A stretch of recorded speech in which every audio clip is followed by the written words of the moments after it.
Hey, how's it going, everybody? Charlie Wilson here, aka Sinister Charlie. Welcome back. Hi. We've got some more fatty electronics guy.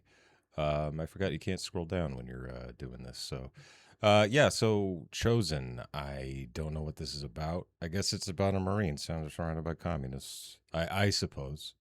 Don't know what war this is. Maybe like the could be like the Korean War. I know there were some skirmishes with Chinese and stuff like that. I don't know. Who knows? Who knows what this is about? Yeah, but please like and subscribe me down below. That'd be nice. That'd be nice for everybody. And yeah, let's get into it. Go. All right, well, it's Halloween. I guess we should talk about that time that the United States Marine Corps figured out a way to turn Tootsie Rolls into a weapon. Well, we don't have to, but Today we're talking about one of the most underrated and underappreciated battles in United States military history, the Battle of the Chosin Reservoir. When 15,000 U.S. Marines and 3,000 Army soldiers got ambushed and surrounded by 120,000 Chinese communist forces. In the dead of I'm guessing this has got to be the Korean War. That would only make sense. Winter, with temperatures reaching as low as -50. But despite the weather, despite being ambushed and taken by surprise, and despite being outnumbered 4-1, the United States Marine Corps led this operation to not only survive, but to kill a disproportionate amount of the enemy and save 10% of the South Korean civilian population in the process. And we're going to get into it right after word from our sponsor. Delete me. What's your problem? I've been up all night. Is this Echelon? Yes. Don't be drinking all my new Echelon. You finally made one that's not spicy. So I'm gonna take this. What? Do you want your other Echelon? All right, here's the deal. Super simple, straightforward business model. You give them money, they turn around and make sure that data brokers on the internet aren't selling your personal information. What does that even mean? Okay, here's the entire internet and every free service on the planet inside of a nutshell, okay? There's a saying, if you're not paying for the product, you are the product. What that means is pretty much anything on the internet that you use, that's a service, whether that be Google, Facebook, Instagram, Snapchat. I want to be honest with you. I usually sit through ads, but we've seen like this ad so many times that I don't think Fat Electrician would mind. Go, there are codes right there. You can. You can. And if you want to check them out, I'll have a link in the discount code down below. Let's get back to the video. All right, Battle of the Chosin Reservoir. In order to understand it, you have to understand the Korean War. And considering it's literally called the Forgotten War and most people know nothing about it, we're going to go ahead and do a little recap so we're all on the same page. Hey, man. After World War II, Hey, I've seen MASH. I think I got it covered, all right? Korean Peninsula is divided along the 38th parallel, pretty much the same border that we have today. Up north, you have the North Koreans that are communist, and they are backed by the Soviet Union and China. Down south, you have the capitalist South Koreans that are backed by the United States of America and the rest of the Western world. On June 25th, 1950, the North Koreans attack. They invade south with Soviet tanks and Soviet training, and they pretty much steamroll the South Koreans, capturing Seoul, the capital, in less than 72 hours, and driving all of the South Korean forces all the way down the peninsula to a tiny little alcove where they're holding out, known as the Pusan Perimeter. And then America steps in. Why does America step in? Because at this point in time, America is practicing what is known as containment doctrine, and containment is referring to communism. Basically, the American leadership has decided that communism is bad and we don't want more of it. However, we don't want to go in there and root out the entire ideology because it would be World War III and there'd be a ton of death. So America kind of looks at communism like an inoperable cancer. We're not willing to go in there and take it out at the root. However, we're going to do everything we can to stop it from spreading. I would assume that at some point they were trying to do it like kind of like a proxy war at first, I would assume, and then we got involved. Yeah, it's kind of like Ukraine and Russia, I guess, a little bit.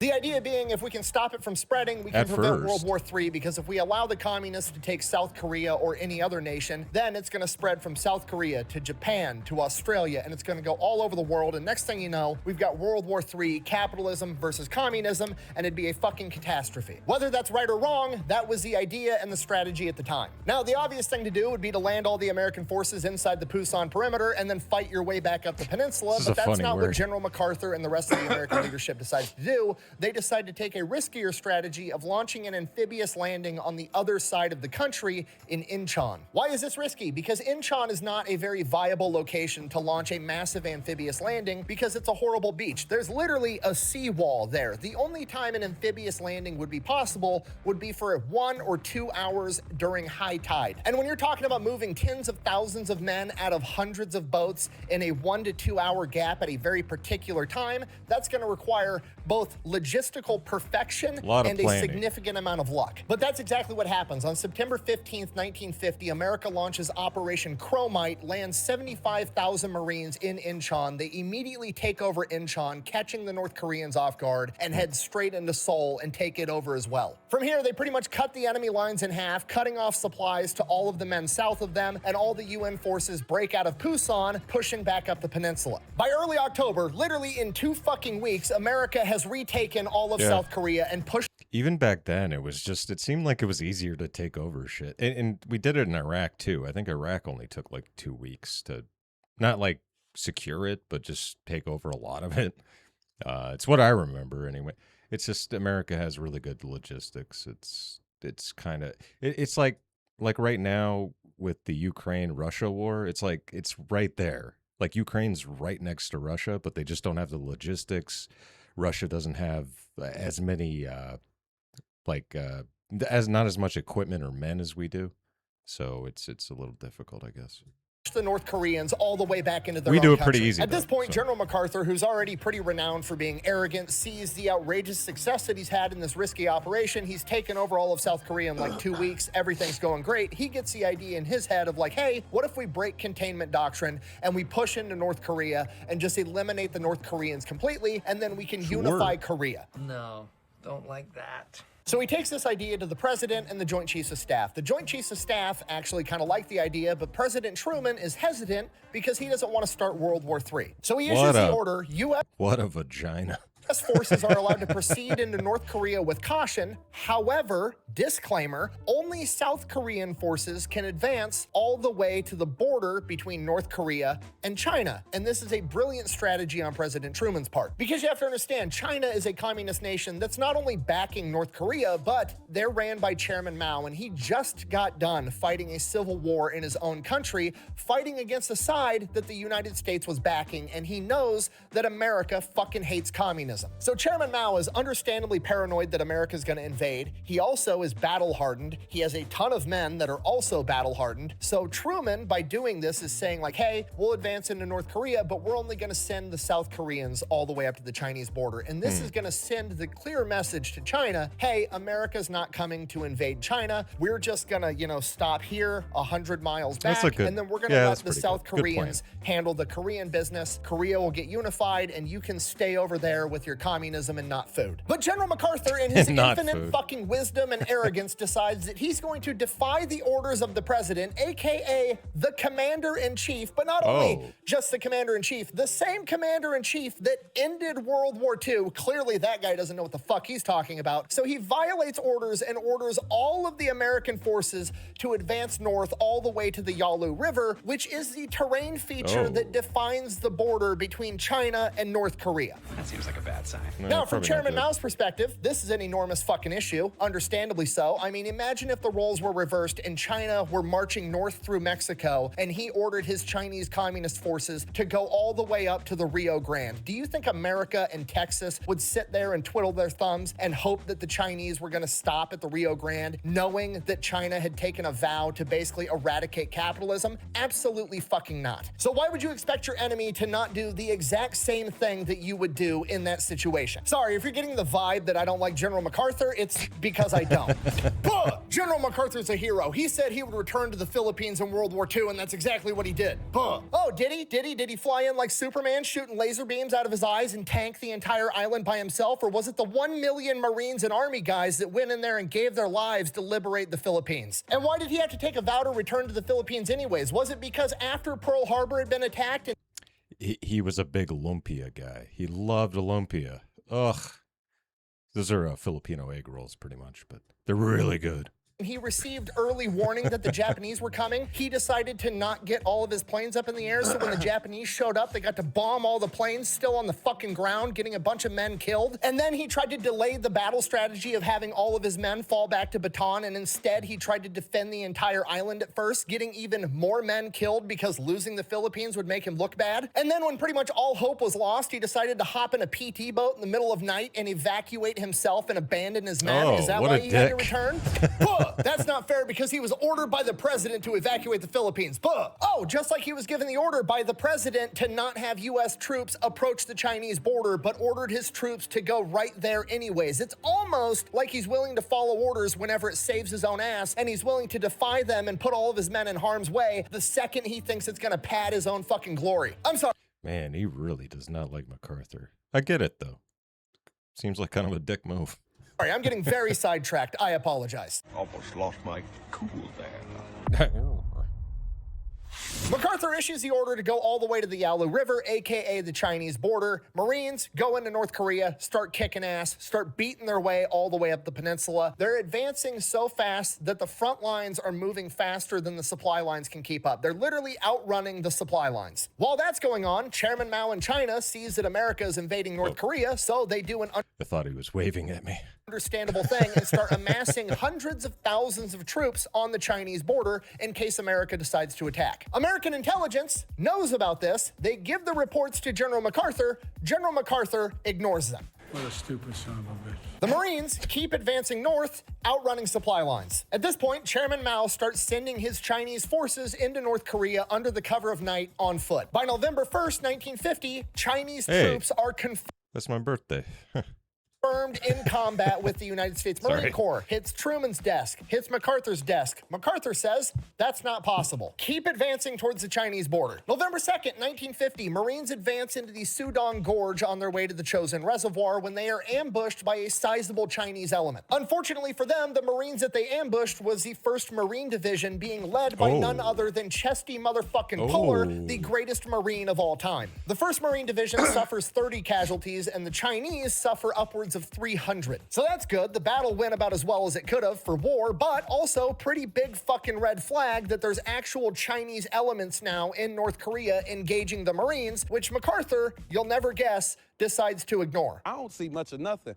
Matter of fact, I can't even see you, sir. And for the first couple of weeks of November, there's skirmishes all over the place between Chinese forces and the U.S. Marines. But MacArthur and his guys make the call, just keep pushing. So the lead element of the 1st Marines winds up in a place called Hagaru, just south of the Chosin Reservoir, which is a massive man-made lake. From here, the plan is we're gonna have to split and send guys up both sides to keep advancing north. The man in charge of this section of the Marines is General Oliver Smith, and he is not happy about this idea at all. Here's the thing. The terrain in this area of North Korea is described as being straight up or straight down. Either you're going up a hill or you're going down a hill. That's And the not good. roads that you see on the map are literally bank, going downhill, road, cliff. There's nowhere to go. There's one way in and one way out, both directions. And calling it a road is kind of a stretch. It's literally an old ox trail that they can barely fit a truck on. And going back the other direction isn't any better. Going back towards friendly lines, there's still one trail going to the nearest town of Kodori, and that's 12 miles away. And then from Kodori, again, there's one trail, one road that goes 35 miles back to the port where all the supplies have to come in. So at Hagaru, they are like 50 miles deep with one way in and one way out. And if anything goes wrong, they're fucked, and they want to keep advancing further in, splitting their forces under the same conditions. But thankfully, General Smith realizes this is a humongous mistake and starts stockpiling supplies at Hagaru and orders his engineers to start I feel like I'm kind of lucky I went to Iraq because Iraq was very flat. I never got to go to Afghanistan, but I imagine that would be, you'd have situations like that in Afghanistan. I'm going to be honest, I never saw one mountain when I was in Iraq. Crazy. building an airstrip so they can fly shit in and out. Seeing this, General MacArthur and his staff are like, way to go, General Smith, preparing for the worst, hoping for the best. What a brilliant plan. No, I'm just kidding. MacArthur and his staff are mad at General Smith and make fun of him for being overly cautious and slowing down the operation instead of just driving headfirst further into enemy territory with no backup plan. But General Smith, being a good leader, says, I don't really care about my own personal glory of being the first guy to reach the Yalu River. I would much rather do it the safe way and look out out for my guys, so that's exactly what he does. He stocks up supplies in Hagaru and builds an airstrip. Okay, and bear in mind, it's November in North Korea. It's dipping down into like -40, -50 at night, and it snows there. We're one snowstorm away from blocking this ox trail, cutting off supply lines, and everybody freezes and starves to death. So even without the threat of the Chinese military, this was a good and necessary idea. So they set up the 1st Marine Division headquarters right there with 3,600 men and the airstrip. From here, they send the rest of the Marines and the Army guys up around the chosen reservoir. Up the right side, they send 2,500 U.S. Army guys backed up by about 1,000 South Koreans. While they're advancing north, they come across a place called Hudong, and after that, the road conditions and the weather is so bad they have to leave their armored unit, their tanks, there in Hudong while the rest of the men advance forward. And they end up taking up position right here, and they dig in. Going up the left side of the reservoir, they have Fox Company, 234 Marines that go up on a ridge, securing a choke point on the road right here, and then the rest of the 8,000 Marines advance into a place called Udamni, where they dig in. November 23rd rolls around, Thanksgiving. They all get to eat cold turkey while they're freezing their ass off in -20+ degree temperatures. November 24th, MacArthur comes through division headquarters celebrating, telling everybody we're all going to be home by Christmas. Hooray, and then he takes off and fucks off in his plane. What MacArthur doesn't know is that Mao has already sent in 120,000 soldiers to surround everybody at the chosen reservoir. And the Marines don't know that either, so they're all just hanging out, freezing their asses off. It's so cold that the lubrication that they use on their guns actually turns into jelly and would jam the guns. Yeah, is this where they came up with the idea? I think it's LSA. Is it LSA? Is the there's a cold weather lubricant. I can't remember what it's called. It's been I haven't been in the I haven't handled like a service weapon in, man, what's that been? I got out in 2011, so yeah, almost 15 years, 14 years, I don't know. So they strip all their guns of all the lubrication, and if they get in a firefight, they're just going to have to run the guns dry. But that's not going to happen because MacArthur was just here. He said we're going to be home by Christmas. The war is basically won. Hooray, I just got to sit around and freeze my ass off for a few more days, and it's all going to be good. Until it's not. November 27th, 10 o'clock at night, both at Udamni, the Army position, and Fox Company, all the Marines are hanging out. They're in their sleeping bags. They're sleeping. They're waiting for the war to get over. And then they hear bugle calls off in the distance. And within minutes, all hell breaks loose as wave after wave of Chinese soldiers start rushing their position. The Marines that were up monitoring the perimeter are scrambling to get the guns up and running because the bolts have frozen in place because it's so fucking cold. They're literally pissing on the machine guns to break the bolts loose. Wow. The Marines that were sleeping are scrambling to get out of their sleeping bags and get their guns as a firefight breaks out. The Marines that are just waking up don't even have time to get all their cold weather gear on. Some of these guys are literally running around in a firefight in -50-degree weather with no boots, just wearing their socks. The Marines start mowing down the Chinese soldiers as they attempt to attack their position, but the Chinese just keep coming wave after wave after wave. And after the first couple of waves, the waves that are coming out now, some of them don't even have guns on them. They're just running into the battlefield, picking up a gun off a dead Chinese soldier, and then attacking the Marine position. The Marines got everything going for them. They have machine guns, they have the high ground. Granted, it's -50 degrees, but that affects everybody, the enemy included. But the Chinese are throwing so many men at the Marines, they can't keep up. Even with the machine guns running full clip, they're still managing to get to the Marine position, and other Marines are fighting off Chinese in hand-to-hand combat with rifles and bayonets, trying to keep them off of the machine gunners. It's literally the nastiest, grittiest warfare you could imagine. It is a knife fight inside of a freezer. The foxholes are shallow because the ground was so frozen, so the Marines literally start taking the dead bodies of Chinese soldiers and stacking them into walls, using them for cover. And it goes all night long. The Marines at Udamni, the Army on the other side of the reservoir, and Fox Company all fight their asses off all night. And you got to remember, Fox Company's only 234 guys holding a position by themselves with no backup for miles, and they are getting attacked by thousands of Chinese soldiers. And if they can't hold the choke point at this road, 8,000 Marines up north at Udamni are completely cut off and are I just can't get over that name of that town. Udamni. Absolutely gonna die. Luckily, the man in charge of Fox Company is Captain William Barber, a veteran of Saipan and Tarawa, two of the biggest, nastiest battles of World War II. He radios into HQ as they're getting attacked. We're surrounded, but we can hold them. The 234 Marines of Fox Company quite literally spend their night farming the commies for XP. Captain Barber even gets shot through the leg, refuses to get medevaced, and walks around the battlefield on a crutch, commanding his men all night long. Morning breaks, the battle's over. Fox Company has has sustained 24 casualties. Bear in mind, casualties is dead and wounded, whether that be from battle or cold weather. On the flip side of the coin, Fox Company literally quits counting the dead bodies outside the perimeter at 1,500. That's Jesus. not including all of the ones that were wounded by the battle and the weather. Across the entire chosen reservoir, the Marines up at UDamnE, Fox Company, and the Army, it's suspected that America lost between 600 and 700 soldiers, with hundreds of more wounded from either the battle or cold weather. The conservative estimates of the Chinese casualties are in excess of 12,000. The battle reports get sent down to General Smith. Smith is freaking out. He kicks them up to higher command, and higher command doesn't believe him. I don't believe you. So MacArthur sends out his right-hand guy, his patsy, his yes man, General Almond. Mr. Peanut shows up to the fucking Army position in his helicopter, hops out, and the Army commander informs him, I've got like 400 dead soldiers, a bunch of guys are wounded, we've captured a bunch of Chinese guys last night, and we've recognized patches from at least 2 separate divisions, meaning that there's at least 2 divisions of Chinese soldiers, 26,000 guys surrounding this position right now. To which General Almond, not believing him, says there's not 2 divisions in all of North Korea. Quote, are you gonna let a bunch of Chinese laundrymen get the best of you? End quote. He then gets in his helicopter and fucks off. MacArthur and his staff then issue the order to the first.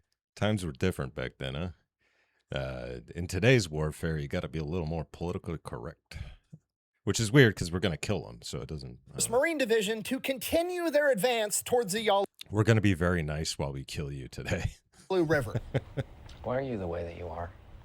At this point, General Smith and his men realize that they are now basically completely on their own and higher command has lost their fucking minds. General Smith knows that if Fox Company falls, all the Marines at UDamnE are done for, and if he falls at the crossroads at the base of the...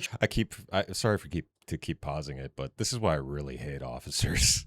I just hate them so much. Chosen reservoir, the You don't hate entire officers division enough. is done for. The real problem is his HQ at the base of the chosen reservoir, right at the crossroads, has 3,600 Marines, but they're not infantry. These aren't combat troops. These are cooks and mechanics and engineers and shit. These are not hardened combat troops. But they're about to be because he orders absolutely everybody to get their guns and get ready for a fight and pick up defensive positions because the Chinese are coming for them next, and he knows it. And sure enough, the Chinese start launching attacks during the day on November 28th. They launch attacks everywhere they had attacked the night before, and they're now attacking the division HQ at Hagaru, where General Smith is. The Chinese penetrated so far south that they actually came up behind Hagaru, and Hagaru is now completely surrounded as well. Wow. General Smith knows that Mao wants to divide and conquer, and he can't let him do it, so he sends the order out to his men in the field, hold your position as long as you can, and then make your way back to Hagaru so we can consolidate forces. And that's exactly what they do. They fight all day and all night on the 28th, the 29th, the 30th, and then when they can't take any more, they finally start to make their way back to Hagaru. And this isn't just hop in the trucks and drive 10 miles down the road. They're Hagaru. Sorry. completely surrounded. If they are moving, they are fighting every single inch of the way while trying to get hundreds of wounded men out the entire time. The Army fights their way down to Hudong, where they reconvene with their tanks and continue fighting their way down to Hagaru. The Marines have to fight their way down to where Fox Company is, reconvene with them, and continue fighting their way down to Hagaru. And while that's going on November 29th, Hagaru is completely surrounded. The road is cut off. They have no way of escaping. So they call up what remains of the 1st Marines down south, and they have a colonel in charge of them, Chesty Puller, who drives north and takes over the nearest town 11 miles from Hagaru called Kodori. The Chinese try to stop Chesty Puller and the 1st Marines, but they can't stop him. Once he's taken the town, they launch multiple attacks trying to retake it, but they can't. From here, they immediately put together Task Force Drysdale, 900 infantry troops that are going to convoy 11 miles up to Hagaru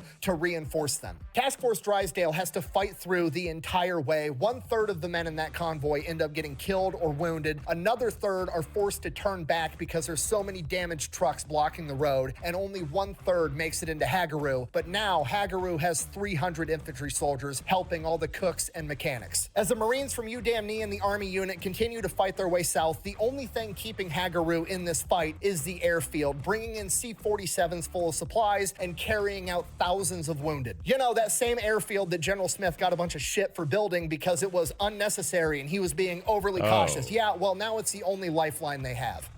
I fucking knew it! The Army fights their way down. They make it into Hagaru on December 1st. That same exact day, they've got C-47s coming in, dropping supplies, carrying out wounded, and somewhere along the lines, obviously, they're running low on ammo, they're running low on medical supplies, they're running low on food. It's a complete disaster, and one of the things they needed were 60mm mortar rounds, commonly referred to as Tootsie Rolls. Well, apparently the guy loading the C-47 didn't know that, so an entire C-47 full of literal Tootsie Rolls, like the candy, shows up. Literally just cases and cases and pallets of fucking Tootsie Rolls, and the Marines are like, what is this, Planet Fitness? I guess we're eating candy and kicking ass. Why not? Bear in mind, they're still getting attacked all day and all night, just repelling wave after wave, meat wall after meat wall of commies, and pretty soon it's just dead commies and Tootsie Roll wrappers all over the fucking place. And then the Marines start to realize when it's sub-zero temperatures, Tootsie Rolls are more than just a delicious treat. If you stick it in your mouth and chew it up a little bit and take it out, it makes basically rubber cement, and they start using it to patch fuel lines and patch holes and fix all kinds of shit in Hagaru. And the Marines and the Army just keep fighting all day, all night. They're doing everything they can for their wounded. The cold absolutely sucks. It's freezing the morphine. People are in pain. But on the flip side, the cold is also freezing shut wounds that would normally cause a lot of men to bleed to death. So the cold actually ended up saving a lot of lives as well. Everybody's got frostbite to varying degrees, but everybody just keeps fighting their ass off day and night. And by December 2nd, the rest of the Marines from Udamni make their way into Hagaru. And while all this is going on, somewhere along the line, it finally dawns on higher command that they have severely fucked up. MacArthur is just a defeated man. The newspapers back home have completely written off the entire 1st Marine Division with newspaper headlines basically saying they're doomed, they're a lost division, they're all gonna die. Pray for your loved ones. And as the Marines from Udamni are coming in, even though they haven't read those headlines and they haven't heard that, they feel that way. Their heads are hanging low, they're beat up, they're frostbitten, they've got wounded, and it just fucking sucks. And as they come marching in, all the other Marines in Hagaru and the Army start chanting the Marine Corps hymn. And as the Marines hear that, they lift their heads a little bit higher and they go from staggering into Hagaru to marching into Hagaru. And this is it. This is a Hollywood moment. This is Eye of the Tiger playing in a Rocky movie where everybody decides this fight isn't fucking over yet. Obviously, the Marines that have been at Hagaru are in a little bit better shape than the guys that were up at Udamni and the Army unit. They're bringing everybody in, they're getting them fed, they're trying to get everybody warm. You got C-47s flying in supplies, carrying out wounded, bringing in ammunition, food, rations, absolutely everything. The Marines are literally using flamethrowers to heat up the food because it's frozen solid. The Chinese are still trying to attack, but America's got air superiority, artillery, supplies. They've got everything going for them except for numbers. The question now becomes, how are we going to get everybody out of here? We could fly everybody out with C-47s, but then we're going to have to abandon all the trucks, all the artillery, all the equipment, and then you're going to have the bigger issue of once the Chinese figure out that we're flying out all of our guys, the guys that they leave out at the ass end, if they get attacked, they're all going to die, so that's not really an option. The only option is to fight 11 miles south back to Kodo-ri with Chesty and the rest of the 1st Marine Division, and then from there, they're going to have to link up and fight further south from Kodo-ri down to the port of Hungnam, where they're going to be able to get on a ship and get out of there. So they spend the next 4 days getting ready for this massive movement, trying to fly out the most wounded on the airplanes, but they're not going to be able to get all the wounded out in time. They're going to have to put them in trucks and take them with them. Now, this type of movement is what many historians and battlefield experts would refer to as a fighting retreat. Basically, you're going to have to fight while you're defending your wounded and extract the other way. The problem is, and what General Smith would later argue, this is not a fighting retreat because I'm completely surrounded. I'm not falling back to friendly enemy lines. I'm literally assaulting another direction, and that's exactly what he tells his men, and it sets the vibe for the entire operation. We're not falling back. We're going back in and through the enemy. Let's fucking go. Get your special sock out, nerd. I never saw any Deadpool movies, and It's gonna get good. And that's feel like I exactly what they should. do. The Marines punch through and fight 11 miles straight to Kodo-ri, where they link back up with Chesty and the rest of the 1st Marine Division. While in Kodo-ri, they're still obviously having supplies and everything airdropped in, and whether it was purely a mistake or whether somebody in the Air Force has a really good sense of humor, some of the supplies that they airdropped in were crates and crates of condoms. Nice. I'm sorry, what? Which, whether it was intentional or not, provided a much-needed comic relief because, let's face it, the Marines are only good at 3 things: getting stuff dead, broken, or fucking. pregnant, and There pretty you go. much all the enemies dying off, everything's already broken, being patched together with fucking Tootsie Rolls. There's only Condoms are for sailors, baby. Only one thing left they could do. And that's it. All jokes aside, there's still work to be done, and somebody's got to get the Marines back on task, and this is where Chesty comes up with one of the most famous quotes in Marine Corps history. Quote, "We're surrounded. That simplifies the problem. They're to the left of us, they're to the right of us, they're in front of us, they're behind us. To the left of me. They can't get away this time." And with that, around 14,000 Marines and 1,000 vehicles set off on this 35-mile journey. Now, remember, this is a narrow road, only one car wide. This convoy stretches for miles. As the lead element approaches Fuchilin Pass, there is a bridge. It is the only way to get across this massive gorge. And when they get there, the bridge is blown up right in the middle with a 29-foot gap in it. The Chinese have them trapped. There is no other way out. This is it.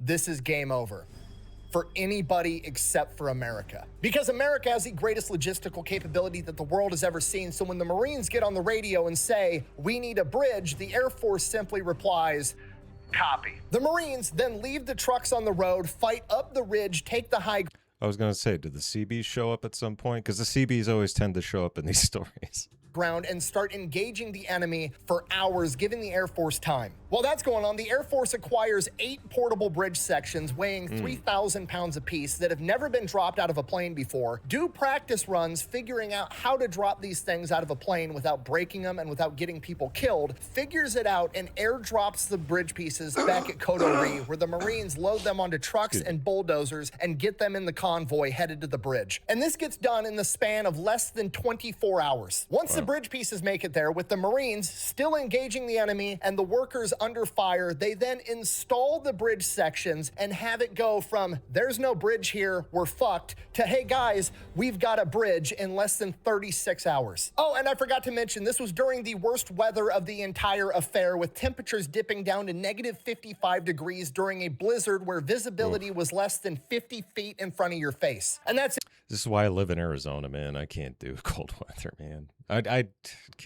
it. Once they cross this bridge, they're home free. much. There's a couple of more skirmishes between here and Hungnam, but they just wipe them to the side. You got to remember, the Chinese have been out there just as long as them, and they're not getting all this resupply and everything else. These guys are hurting. They're rolling up on setup ambushes and checkpoints, and the Chinese soldiers are literally just frozen solid in place. And as they're making this multi-day voyage to Hungnam, this last 35 miles, the weather breaks, and it goes from being negative 55 degrees to like 30 degrees, an 80-degree temperature shift. And to these guys, it's fucking hot out. So when the 14,000 Marines roll into Hungnam, the same Marines in newspapers have been saying they're as good as dead, they're doomed, they're a lost cause for weeks, roll in, they do it sitting on top of tanks and in trucks like half-dressed.